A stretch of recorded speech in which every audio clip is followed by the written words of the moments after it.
السلام علیکم ورحمۃ اللہ تعالی وبرکاتہ۔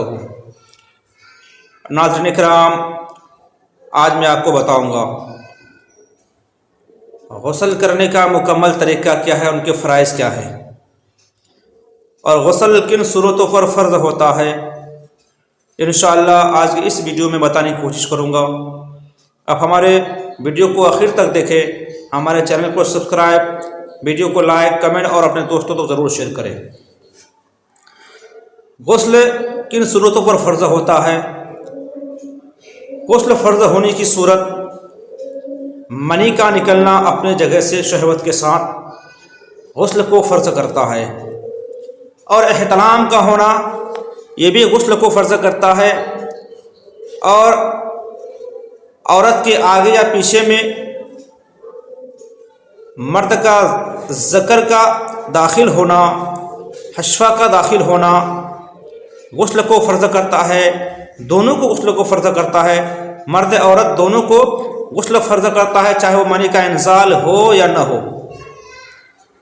اور وہ عورت جو حیض سے فارغ ہو اور وہ عورت جو نفاس سے فارغ ہو، ان پر بھی غسل کو فرض کرتا ہے۔ عورت کا آگے یا پیچھے کے مقام میں داخل ہونا ذکر کا، ان صورتوں پر غسل کو فرض کرتا ہے۔ یہ غسل فرض ہونے کی صورت ہے۔ اور غسل کرنے کا مصنوع طریقہ اور کیا ہے؟ آپ اگر ناپاک ہیں تو کیسے غسل کریں، اور آپ اگر پاک ہیں تو کیسے غسل کریں؟ غسل کرنے کا طریقہ یہی ہے، مصنوع طریقہ ایک ہی ہے، پاک اور ناپاکی کی حالت میں ایک ہی طریقہ ہے، لیکن ان کے فرائض ہیں۔ اگر ناپاک ہیں تو اگر ان کے فرائض ادا نہیں کریں گے تو ہمارا جسم پاک نہیں ہوگا، ہمارا غسل مکمل نہیں ہوگا۔ مصنوع طریقہ یہ ہے احناف کے نزدیک کہ پہلے غسل کی نیت کر لیں کہ میں یہ نماز کے لیے کرتا ہوں یا کسی اور عبادت کے لیے کرتا ہوں، یہ کر لینا ثواب کا کام ہے، ثواب ملے گا۔ تو نیت کر لیں، اس کے بعد دونوں ہاتھوں کو گٹوں تک دھوئیں 3 مرتبہ، پھر استنجا کی جگہ کو دھوئیں، آگے یا پیچھے کے مقام کو، پھر اس جگہ کو دھوئیں جہاں پر نجاست لگی ہو، نجاست حقیقیہ جیسے پیشاب، پاخانہ، منی وغیرہ اگر آپ کے جسم پہ لگے ہوں تو اس کو اچھی طرح سے صاف کر دیں، دور کر دیں، وہ صاف ہو جائے۔ اس کے بعد آپ ویسے ہی وضو بنائیں جیسے آپ نماز کے لیے وضو بناتے ہیں۔ دھیان رکھیں کہ جب ہم وضو بنائیں نماز کی طرح، تو ہر ایک چیز کو ادا کرنے کے بعد اگر آپ اونچی جگہ میں نہا رہے ہیں جہاں پانی جمع ہوا نہ ہو تو وہاں پیر کو بھی دھو لیں، لیکن ایسی جگہ پر نہا رہے ہیں جہاں پانی جمع ہو، دھول مٹی ہو، تو اس جگہ میں آپ پیر کو نہ دھوئیں۔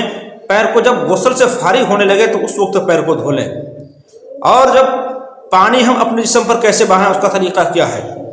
اس کا طریقہ یہ ہے کہ پہلے دائیں کاندھے میں پانی ڈالیں، پھر بائیں کاندھے میں، پھر جسم میں، اس کے بعد پھر سر سے پیر تک پانی کو ڈالیں، اس طرح کہ کوئی بھی حصہ، کوئی بھی جگہ باقی نہ رہے، اچھے سے بھیگ جائے، کوئی بھی سوکھا ایک ذرہ برابر باقی نہ رہے۔ غسل کا طریقہ یہ ہے۔ اس کے بعد اب نہا کر فوراً کپڑا پہن لیں۔ اور غسل کے فرائض کیا ہیں؟ غسل کے فرائض اگر اس کو نہیں کریں گے، جو انسان اگر جنبی ہے، ناپاک ہے، تو اس کا غسل مکمل نہیں ہوگا، وہ انسان کا جسم پاک نہیں ہوگا۔ تو اس کے فرائض یہ ہیں کہ 3 مرتبہ کلی کرے اور اچھی طرح سے کلی کرے، اور 3 مرتبہ ناک میں پانی چڑھائیں اور اچھے سے ناک کو صاف کر لیں، یہ بھی فرض میں شامل ہے۔